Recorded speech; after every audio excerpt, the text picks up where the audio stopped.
Сьогодні ми знаходимося на дорозі М-30, дорога єдності в Україні, яка йде від Стрий і Зварино. Саме ми знаходимося на частині об'їзної міста Тернополя. Чому це актуально? Тому що дорога міста Тернополя, об'їзна навколо Тернополя, яка від початку будівництва, це більше 40 років, не ремонтувалася практично поточно середнім ремонтом жодного разу. Вона сьогодні відремонтована повністю. Протяжність 8,5 кілометра, вартість робіт 750 мільйонів гривень. Дана дорога, ремонт проходить об'їзною в рамках програми «Велике будівництво» під патронатом президента України.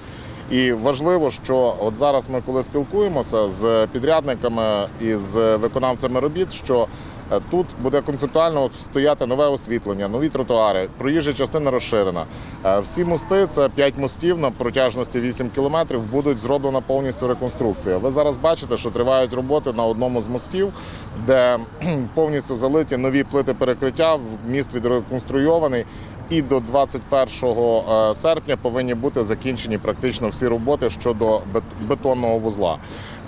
По вкладанню асфальту, де з підрядниками спілкуємося, можна встигнути до 24 серпня, Дня Незалежності, відкрити, але вони не рекомендують технологічний процес краще закінчити, тобто це до 1 вересня займе час.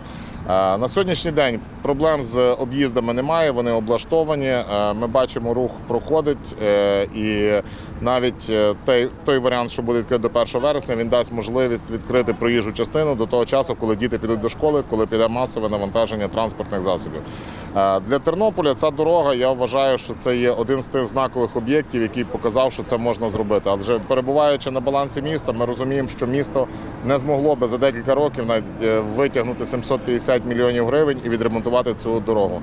Дорога зроблена в найкоротші терміни, як правило, це за 3 місяці роботи, практично 3-4 місяці роботи, ми бачимо, як робота кипить.